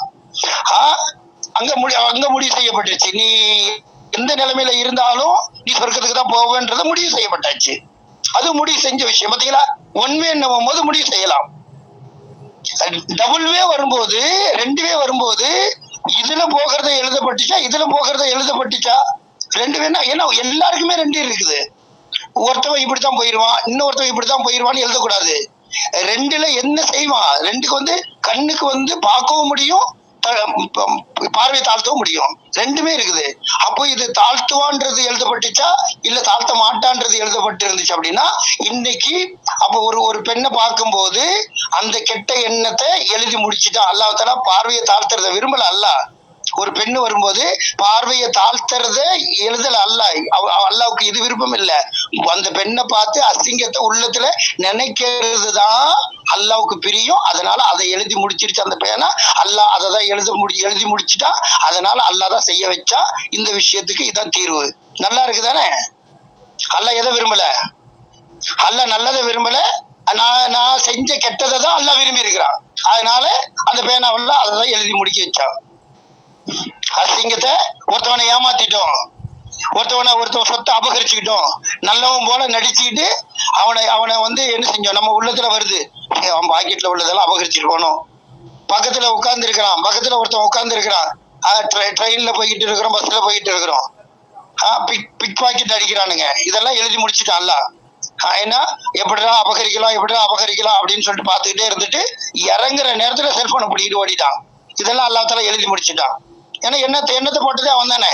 இவங்கிட்ட இருந்து செல்போனை பறிச்சுட்டு போயிரு அப்படின்னு எழுதி முடிச்சுட்டான். நல்லா இருக்குல்ல விதி? அப்படித்தானேங்க? சொல்லுங்களேங்க, எப்படிங்க புரியணும் விதிய? அல்லாஹ்வை கேவலப்படுத்துறதுக்கு ஒரு விதி வேணுமா? எந்த விதி தெளிவானது? எந்த சஹாபாக்களும் எந்த நபிமார்களும் நல்லதை மட்டும் செஞ்சுட்டு இதுதான் அல்லாஹ் விதித்த விதி, நான் விதிக்கு மாற்றமா நான் நடக்க மாட்டேன், விதிமீறல் செய்ய மாட்டேன், விதிக்கு முரண்பட்டு நான் நடக்க மாட்டேன்னு சொல்லிட்டு அந்த விதியை இப்படி சொன்னாங்களே, விதிக்கு மாற்றமா நீங்க நடக்காதீங்க அப்படின்னு சொன்னாங்களே, எச்சரிக்கை பண்ணாங்களே, விதியின் பிரகாரம் நடக்க சொன்னாங்களே, விதிக்கு முரண்பட்டு விதி மீறல் பண்ணாதீங்க அப்படின்னு சொன்னாங்களே. அப்போ விதினா என்னன்னு புரியுதா? அந்த விதிக்கு மீறி நடக்கிறது நம்ம வேலை. விதிய அல்லாஹ் தஆலா விதிச்சது நல்லதை மட்டும்தான் அல்லாஹ் விரும்பினா. அதனால நல்லதை செய்ய வச்சா, நல்லது செய்யறது. சொல்லுங்க. நீங்க சொல்றத நான் என் ஃப்ரெண்ட் சொன்னேங்க. அவன் என்ன சொல்றான்னா, அவன் சொல்றது எனக்கு கொஞ்சம் குழப்புது. எனக்கு இந்த விதியை எல்லாம் குழப்பம். சொல்லுங்க. என்ன சொல்றான் அப்படின்னா, அப்போ காஃபிர்கள் இருப்பாங்கல்ல, அந்த 12 வயசுக்கு அப்புறம் முஸ்லீம் ஆகுறாங்கல்ல, அதாவது காஃபிர்கள் இருப்பாங்கல்ல அவங்களுடைய பேரண்ட்ஸ் காரணத்தினால, அப்போ அவங்க காஃபிர் ஆகிட்டாங்கன்னா அதுவும் அல்லாஹ் நாடுனதா? அதுதான் கேக்குறேன். அது எப்படி நாடு? அல்லாஹ் தஆலா அந்த விஷயத்துல உங்களுக்கும் எனக்கும் பொறுப்பு கொடுத்திருக்கிறான். ஒரு கட்டத்துல நபிமார்கள் இல்லாத காலத்துல எல்லாருமே காஃபிரா தாங்க ஆவாங்க. ஏன்னா மக்காவுல உள்ளவங்க இப்ராஹிம் அலைஹிஸ்ஸலாத்து வஸ்ஸலாம் காலத்துல உள்ளவங்க தான். இப்ராஹிம் அலைஹிஸ்ஸலாத்து வஸ்ஸலாம் காலத்துல இருந்து வந்தவங்க தான். அப்போ ஒரு கட்டத்துல நபிமார்கள் இல்லாதனால அவங்க என்ன பண்ணிக்கிட்டாங்கன்னா, இஷ்டத்துக்கு சிலையெல்லாம் வச்சுக்கிட்டு தங்களுடைய இஷ்டத்துக்கு வாழ ஆரம்பிச்சுட்டாங்க. அப்ப காஃபிர்களாய் தன்னால எல்லாருமே மாறுவாங்க. ஆனா என்ன சொன்னாங்க? படைச்சது யாருன்னு கேட்டா அல்லாஹ்னு சொன்னாங்க. பூமியை படைச்சது யாரு, வானத்தை படைச்சது யாருன்னு கேட்டா அல்லாஹ்னு சொன்னாங்க. அல்லாஹ் தான் சொன்னாங்க. அப்படி சொன்னவங்க தான் சிலையை வச்சு வணங்கினாங்க. அப்ப காஃபிரா எல்லாருமே ஆகுவாங்க. இது போலதான் எல்லாருமே என்ன பண்ணினாங்க? ஆதம் அலைஹிஸ்ஸலாத்து வஸ்ஸலாம், ஹவ்வா அலைஹிஸ்ஸலாத்து வஸ்ஸலாமும் முஸ்லிம் தான். அப்போ ஒருத்தவங்க ஒரு விஷயத்த, நல்ல விஷயத்த செய்யறதுக்கு உண்டான சூழ்நிலையை நம்ம உருவாக்கல அப்படின்னா அவங்க தன்னாலேயும் மாற்றமா போயிருவாங்க. அப்ப மாற்றமா போறதுன்றது விட்டுட்டா அல்லாஹ்வுடைய விஷயத்த நம்ம செய்யல, நபிமார்கள் செஞ்ச வேலையை செய்யல, ஒரு அல்லாஹ்வுக்கு பயந்து நடக்கக்கூடிய அச்சமூட்டி எச்சரிக்கை செய்ய வேண்டிய வேலையை நம்ம செய்யல அப்படின்னா அங்க என்ன வந்துரும்? தன்னால காஃபிரா போயிடும். இப்ப இவங்க எல்லாம் காஃபிரா போன நிலைமையில நம்மளுக்கு தான் பொறுப்பு இருக்குது. இப்படிப்பட்ட ரப்புக்கு நீங்க கட்டுப்பட்டு நடங்கன்னு சொல்லி அவங்கள உண்மையின் பக்கமா கொண்டு வர வைக்க வேண்டியது பொறுப்பு இருக்குதே தவிர இவங்களுக்கெல்லாம் அல்லாஹ் நாடிட்டான்னு சொல்லிட்டு முடிவு பண்ணிட்டு அல்லாவா என்ன பண்ணுவான், அவங்க எல்லாம் காஃபிரா அவன் நரகத்துக்கு எழுதிட்டான் அப்படின்னு சொல்லிட்டு நான் போறதுக்கு எனக்கு அனுமதியே கிடையாது. அப்படி இருந்தா நபிமார்கள் யாருக்கு போய் உழைப்பு செஞ்சாங்க, யாருக்கிட்ட போய் உழைப்பு செஞ்சாங்க, யாருக்கிட்ட யாரை போய் கூப்பிட்டாங்க? அவங்க எல்லாம் காஃபிர்கள் தானே, அவங்க எல்லாம் காஃபிரா தானே இருக்கிறாங்க, அல்லாவே நாடிட்டான், நான் எதுக்கு போய் சொல்லணும் அப்படின்னு விட்டு இருக்கலாம்ல, அவங்கள பரிசுத்தப்படுத்தாம விட்டு இருக்கலாம்ல. என்னங்க சொல்ல வர்றாங்க? இல்ல காலேஜ்ல ஒரு பையன் இருக்கான், அவனுக்கு வந்து இதே மாதிரி நம்ம ஃப்ரெண்ட் எல்லாம் வந்து தாவா பண்ணோம். சரி, வந்து நான் என் ஃப்ரெண்டு சொன்னா அல்ல சொல்றான்ல, எச்சரிக்கை மட்டும் தான் கடமை சொல்றான் அல்ல சொல்றாட்ட, எச்சரிக்கை மட்டும் தான் கடமை சொல்றான்ல அல்ல வந்து. ஆமா, அதாவது ஹிதாயத் நீங்க சொல்றது மட்டும் தான் கடமை, ஹிதாயத் அல்ல ஆட்டுறேன்னு சொல்றான்ல. சொன்னமான்னு கேட்டேன் நானு. சொல்றதே நம்ம என்ன பண்ணி அல்லாவே அவங்களுக்கு நாடிட்டா, அதனால அவங்க காஃபிரா அவங்க நரகவாதின்னு சொல்லிட்டு இருக்கிறோம். எங்க நம்ம போயிட்டு அவங்களுக்கும் நம்ம தான் பொறுப்பு இருக்குதுன்னு சொல்லிட்டு நம்ம போய் சொன்னோமா? அல்லாவே நாடல அவங்களுக்கு, அதனாலதான் அவங்க வரமாட்டாங்க. அவங்க வந்து அல்லாஹ்தால அவங்களுக்கு என்ன செஞ்சுட்டான், சொல்றது கடமைன்னு யார் சொன்னா? எங்க சொன்னோம் நம்ம போயிட்டு அச்சமுட்டி எச்சரிக்கை எங்க செஞ்சோம்? அதை தானே செய்ய சொல்றோம். அதுக்கு தானே இவ்வளவு போராட்டம் பண்ணிட்டு இருக்கிறோம். நம்ம மக்களை பார்த்து தானே சொல்றோம், நீங்க போய் சொல்லுங்க, நம்ம மேலதான் பொறுப்பு இருக்குது, அப்படி இல்லைன்னா நம்மளதான் எல்லாம் பிடிச்சிருவான்னு சொல்லிட்டு சொல்றோம். அவங்களுக்கு தெரியாது இல்லையா? மக்கால இருந்து மதினா இருந்து யாருமே உலக முடியும் இஸ்லாமிய பதிவு இருக்காத சகாபுகள் இருந்திருக்கணும். அது சொல்லிட்டு இருக்குமா எந்த காஃபிர்னு? அப்ப அவங்க போயிடணும், மக்கால மதினா தொண்ணூத்தி அங்கேயே வந்திருப்பாங்க. கரெக்ட் கரெக்ட், சரி. இப்ப பாருங்களேன், ஒருத்தர் வந்து கேக்குறாரு, ஒரு ஒரு ஒரு கிறிஸ்டியனும் இந்துஸ் முன்னால வந்து ஒரு 5 மணிக்கு நாங்க ஒரு ப்ரோக்ராம் வச்சிருந்தோம். அதுல நிறைய காலேஜ்ல படிச்ச நிறைய மாற்று மத சகோதரர்களும் வந்தாங்க. அது மாதிரி ஒரு ப்ரோக்ராம் வச்சு அவங்களுக்கு இந்த விஷயங்கள் எல்லாம் கொடுத்துட்டு இருந்தோம். நபிமார்கள் எதுக்காண்டி வந்திருந்தாங்க, இதுக்கு முன்னால் எப்படிப்பட்ட நிலைமை இருந்துச்சு, ஆதம் அலைஹிஸ்ஸலாத்து வஸ்ஸலாம்ல இருந்துதான் ஒரே மார்க்கம் தான், இந்த மார்க்கத்துல எந்த பிரிவினையும் இல்லை, இப்படிப்பட்ட ஒரு விஷயம் தான் வந்துட்டு இருக்குது அப்படின்னு சொல்லிட்டு எல்லாத்தையும் சொல்லிட்டு இருக்கும் போது அவங்க கேக்குறாங்க, இப்போ 1400 வருஷத்துக்கு முன்னாலேயே வந்த தூதர்கள் முடிஞ்சிட்டாங்க, அதுக்கு பின்னால தூதர்களே இல்லைன்னு சொல்றீங்க, சரியா? அவங்க கேக்குறாங்க. வினோத்ன்றவரு கேக்குறாரு, அழகா கேக்குறாரு, ஒரே விஷயத்த கேக்குறாரு, சிந்திச்சு கேக்குறாரு. 1400 வருஷத்துக்கு முன்னால தூதர் வந்தாரு, அவரு இல்லை இப்போ, சரியா? இப்ப இல்லாத நேரத்துல தூதர்கள் தான் பொறுப்பு அன்னைக்கு இருந்துச்சு, எல்லா மக்களுக்கும் சொல்ல வேண்டிய பொறுப்பு இருந்துச்சு, எல்லாருக்கும் சொன்னாங்க, தூதர் இருந்தாங்க. இப்போ 1400 வருஷத்துக்கு முன்னால இப்படி ஒரு தூதர் இருந்தாங்கன்னு யாருக்குமே தெரியாது, எங்களுக்கே தெரியாது, இப்ப நீங்க சொல்லிதான் எங்களுக்கே தெரியுது. சரி, இப்படி இருக்க எங்களை எப்படி இறைவன் நரகத்துல போடுவான் அப்படின்னு கேக்குறாரு. வினோத்துக்கு பதில் சொல்லுங்க பாப்பா நீங்க. கொஸ்டின் ஓகே ரிப்பீட் பண்ணுங்க. அதாவது என்ன கேட்டாரு அந்த கொஸ்டின் மட்டும் ஒரு சின்ன ஒரு இப்ப பாருங்களேன், நிறைய மக்கள் அதுல வந்தாங்க. அதுல வினோத்ன்றவர் மட்டும் ரொம்ப சிந்திச்சு அழகா கேள்வி கேட்டாரு. அவருக்கு அழகா புரிஞ்சிருச்சு எல்லாமே, இவ்வளவு தெளிவானது அப்படின்ற ஒரு விஷயத்த புரிஞ்சதுனால அவர் வினோத்ன்றவர் அழகா கேட்டாரு. ஏன்னா நீங்க சொல்றீங்க இதெல்லாம் கரெக்ட் அப்படின்னு இருந்துச்சுன்னா 1400 வருஷத்துக்கு முன்னாலேயே இறைவனுடைய தூதர் அனுப்புறத நிப்பாட்டிட்டான், தூதரே கிடையாது. அப்போ எங்களுக்கு இப்படி ஒரு தூதர் வந்தாங்கன்றது எங்களுக்கு தெரியாது, இப்ப நீங்க சொல்லும் போதுதான் எங்களுக்கு தெரியுது. அப்ப எங்களுக்கு தெரியவே தெரியாது.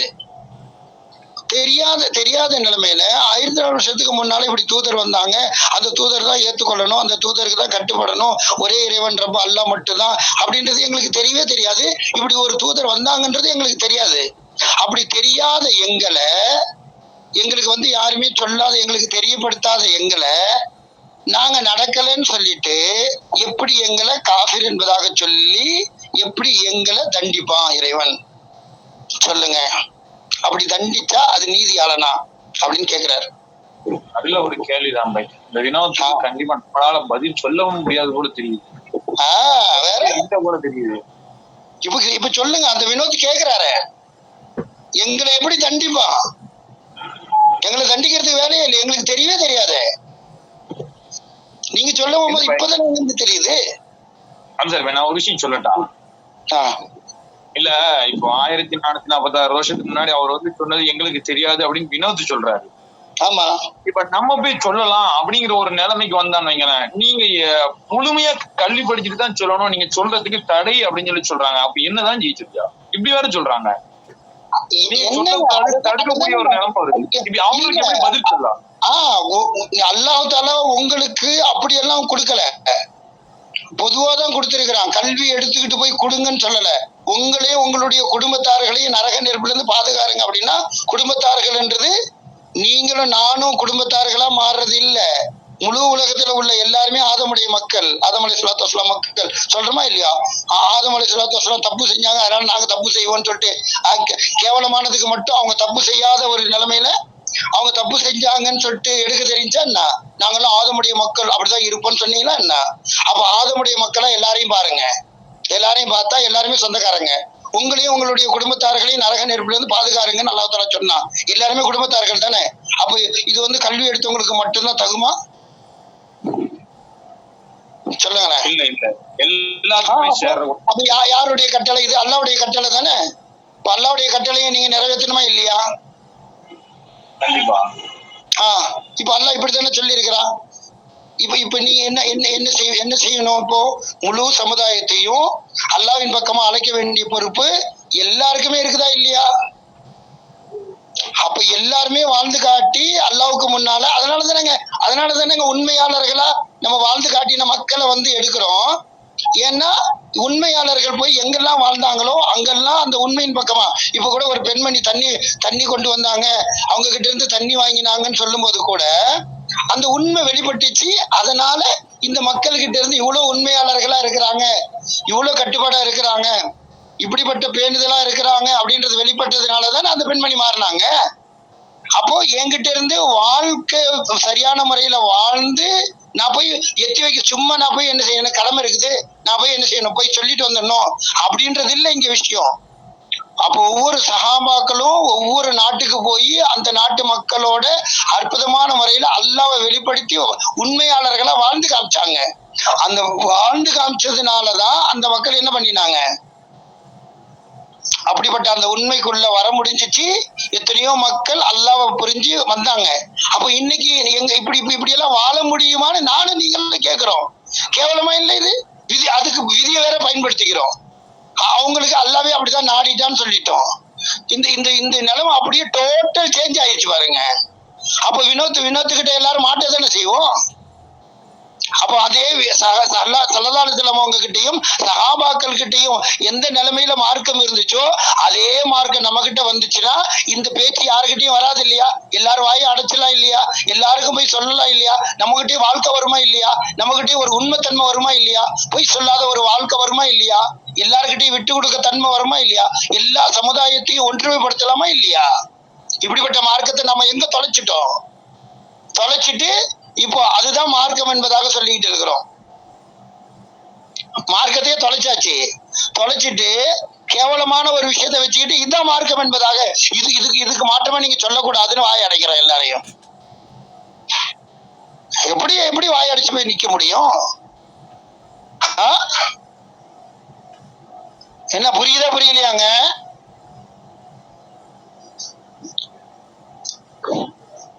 சொல்லுங்களேன். விதியை பத்தி பேசக்கூடாதுன்னா விதியில கை வச்சது யாரு? சஹாபாக்கள் கை வைக்கல, ஸல்லல்லாஹு அலைஹி வஸல்லம் அவங்க கை வைக்கல. இன்னைக்கு விதியில கை வச்சு அல்லாஹ் தான் இந்த எண்ணத்தை போட்டான். அல்லாஹ் குருடாக்கி இருந்தா என்ன பண்ணுவீங்க?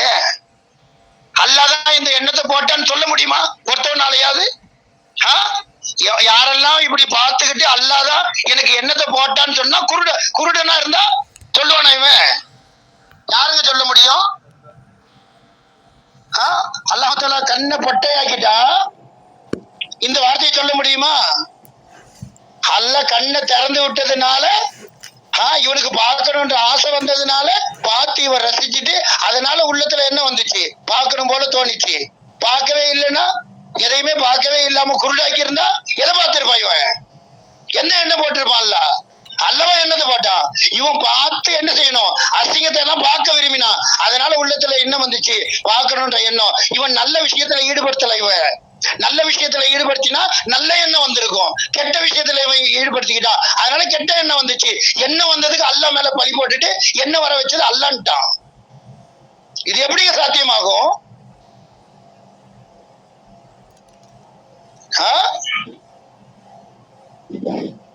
என்னங்க பதில் சொல்லுங்களேங்க. பதில் இருந்தாதான் பதிலே இல்லை. அப்ப சரண்டர் ஆகுங்க. சரியா? எக்காரணத்தை கொண்டும் யாருக்கிட்டையும் கோவப்படக்கூடாது. வாக்குறுதி கொடுங்க. கொடுப்பீங்களா? கொடுப்பீங்களா? வாழ்ந்து காட்டுவீங்களா? சரண்டர் ஆக முடியுமா உங்களால? இப்ப தெரியுதா ஏன் நம்ம கெட்டதை தேர்ந்தெடுத்து அல்லாஹ் மேல பழி போடுறோன்னு புரியுதா? எங்களால அப்படியெல்லாம் வாழ முடியாதுன்னு என்ன பண்றோம்? நாங்களே எதை விரும்புறோம்? கெட்டதை தான் விரும்புறோம். புரியுதா?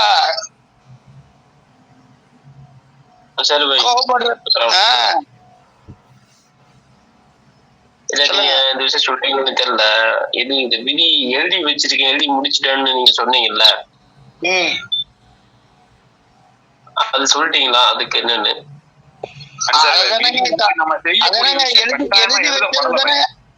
எழுதி வச்சத தப்பா புரிஞ்சிருக்கிறாங்கன்னு சொல்லிட்டு வரேன்னா இல்லையா? அப்ப எல்லாரும் கேட்கணும். அப்ப எதுதான் எழுதி முடிக்கப்பட்டிருக்குது, எதுதான் மை காஞ்சிருக்குது அப்படின்ற கேள்வி இருக்கதானே செய்து. யாருமே அந்த கேள்விக்குள்ள வரல. அதுக்குதான் உங்களுக்கு அறிவில்ல அப்படின்னு சொல்லிட்டு முடிக்க பாக்குறாங்க. வேற ஒண்ணும் கிடையாது. இப்படி பார்த்தோம்னா குரான முழுக்க முழுக்க அல்லாவோட கட்டளை அல்ல விதியாக்கப்பட்டதானே. குறை சொல்லி புறம்பி கேட்டுனா கேட்டுதான். இது விதியாக்கப்பட்டுடுச்சு. இது அல்லாவோட கட்டளை. ஆமா, இது செஞ்சோம்னா தண்டனை இருக்காங்க. ஆமா, இது விதி. அதனாலதான் ஒருத்தவங்க கிட்ட கேட்க போகும்போது சொன்னாங்களா இல்லையா? வயலுள்ளி குள்ளி உமசத்தின் உமசா ஓதினா நன்மையா இல்லையான்னு கேட்டா, நன்மை நன்மை. சரி, வெளியில போயிட்டு புறம் பேசிட்டு குறை கூறிட்டு நான் போனேன், நன்மையா இல்லையா? நன்மைதாங்க அப்படின்னாங்க. ஏங்க வயலுள்ளி குள்ளி உமசத்தில் உமசான்னா என்ன அர்த்தம் தெரியுமா? தெரியலையே. நாங்க ஓதுறதுக்கு தானே வச்சிருக்கிறோம். அப்ப புறம் பேசினோம், குறை பேசினோம், அப்ப நன்மையா இல்லையா? நன்மை தானங்க அப்படின்னாரு. ஏங்க அது அரபில என்ன சொன்னீங்க? புறம்பேசி குறை கூறி திருவிழா எல்லாம் கேடுதான்னு சொல்லிட்டு இந்த வயலுள்ளி குள்ளி உமசத்தில் உமசாக்கு இதாங்க அர்த்தம். அப்போ இப்போ இதுதான் கேடுன்னு அல்லாஹ் தஆலா சொன்ன அந்த வார்த்தையை தான் நீங்க ஓதிட்டு வெளியில வந்து புறம் பேசினீங்க யாரையா பத்தி பேசிட்டு போனீங்க. இப்போ ஓதினது நன்மை கிடைக்குமா இல்ல கேடு கிடைக்குமான்னு கேட்டேன். ஓ அப்படியா? கேடுதாங்க கிடைக்கும். பாத்தீங்களா எவ்வளவு பெரிய மடத்தனத்துல இருந்துகிட்டு, அறியாமையில இருந்துகிட்டு ஓதினா நன்மைன்னு சொல்லிக்கிட்டு இந்த மக்கள் ஏமாந்து போய்கிட்டு இருக்கிறாங்க. தெரியுதா? அதான் சார், இப்ப நம்ம இவ்வளவு தெளிவா நீங்க சொன்னீங்க. நான் ஒரு பாவம் செய்யறேன்னா அது வந்து நான் விருப்பப்பட்டு செய்யறதுல அல்லா நாடுன்னு சொன்னீங்க. அப்ப அது அல்லா விதியில எழுதி வச்சுட்டான்னா ஒரு கம்பெனிக்கு வேலைக்கு போறோம்னா 8 மணி நேரம் வேலை செஞ்சா அங்க விதி இந்த 8 மணி நேரம் வேலை செஞ்சா இந்த சம்பளம், இது விதி. இந்த கம்பெனி நீங்க இப்பெல்லாம் நடந்துகிட்டா கம்பெனி உங்களுக்கு இது பண்ணும், இது ஒரு விதி. விதி மீறி மாறும்போது என்ன பண்ணும்? அது தண்டனை கொடுப்பாங்க, ஆக்சிடென்ட் எடுப்பாங்க. அப்படித்தானே? அப்ப அதெல்லாம் எழுதி முடிச்சுட்டா விதி எழுதி எதுன்னு சொல்லணும்னா அப்போ எழுதி முடிச்சிருக்கிறாங்க. எழுதி முடிச்சுதான் எல்லா விதி தான் சொல்லி இருக்கிறான். பொய் பேசுறாங்க, பெட்ரோல் இப்படி நடந்துக்கிடுங்க, இது எல்லாமே கட்டளை, எல்லாம் விதி தானே. ஏங்க அல்லாவே சொல்லிட்டாங்க விதிக்கு மாற்றமா நடக்காதீங்கன்னு. விதிக்கு மாற்றமா நடக்காதீங்க அப்படின்னா என்ன அர்த்தம்? நடக்காதீங்க கட்டளை, விதிக்கு மீறி நடக்காதீங்க, விதிக்கு உட்பட்டு நடங்க அப்படின்னா விதிக்கு உட்பட்டு செய்யாத, அதை கட்டுப்பட்டு நடக்குன்னு சொல்ல வரோம். இல்ல இப்ப பாருங்க, விதிதான் செய்ய வச்சிச்சு அப்படின்னா நீ செய்யறதே விதிதான் சொல்லணும். அல்ல சொன்னா நம்மளை பார்த்தா சொன்னா விதிக்கு கட்டுப்பட்டு விதிக்கு உட்பட்டு நட, விதிக்கு மீறி நடக்காதீங்கன்னு சொன்னான். அப்ப நடக்காதீங்க அப்படின்னா யாருக்கிட்ட? விதியை தான் சொல்றான். விதியை பத்தி சொல்லிட்டு விதிக்கு உட்பட்டு நடங்க, விதிக்கு மீறி நடக்காதீங்கன்னா, அப்ப மீறி நடக்கிறதுக்கு நம்மளுக்கு வாய்ப்பு இருக்குது, அது விதியாக்கப்படல அப்படின்றதுதானங்க உண்மை. புரியலையா? அந்த இடத்துல வச்சிருக்கிறான், விதி மீறி நடக்க முடியும், ஆனா அது விதிக்கு மீறி நடக்காதுன்னு சொல்ல வரான். அதான் சொல்ல. அப்ப அல்லாஹ் எழுதினது எதை? அல்லாஹ் எழுதினது எதை? அந்த விதிக்கு மீறி நடந்தோம்னு இந்த தண்டனை இருக்கு இல்ல, அதை எழுதி வச்சிருக்கிறான். எதை செய்யணும் அப்படின்றத எழுதி முடிச்சுட்டா. நீங்க என்னுடைய கட்டளைக்கு கட்டுப்பட்டு எதை பார்த்தீங்களா? ஒண்ணு இல்லைங்க, உயிர்களுடைய ஆழமே அருவாகல. நம்ம அல்லாஹ் கிட்ட வாக்குறுதி கொடுத்தோமா இல்லையா? யாரெல்லாம் உனக்கு கட்டுப்பட்டு நடப்பேன்னு சொன்னோமா இல்லையா? இதுதாங்க விதி. இதுக்கு முரண்படக்கூடாது. உலகத்துக்கு வந்து முரண்படுறதுக்கு அல்லாஹ் சக்தி கொடுத்து முரண்படக்கூடிய காரியத்தை உருவாக்கி வச்சிருக்கிறான். உருவாக்கினதுக்கு அவன் தான் சொந்தக்காரன். நல்லதையும் கெட்டதையும் உருவாக்கிறதுக்கு அவன் தான் சொந்தக்காரன். ஆனா நம்ம உயிர்களுடைய உலகத்துல வாக்குறுதி கொடுத்தோமா இல்லையா? அதனால நம்மள சோதனைக்காக வேண்டி ஒரு விஷயத்த என்ன பண்ணினா, என்கிட்ட கொடுத்த வாக்குறுதி பிரகாரம் அதான் விதி. அந்த விதியின் பிரகாரம் நடக்கிறீங்களா? என்கிட்ட வாக்குறுதி கொடுத்தீங்களா இல்லையா? மாறு செய்ய மாட்டேன்னு சொல்லிட்டு. அப்ப மாறு செய்யாம வாழ்றீங்களா இல்ல மாறு செய்யறீங்களான்னு எல்லாம் பார்த்துக்கிட்டு இருக்கிறான். இதுல என்ன எழுதி முடிச்சுட்டா?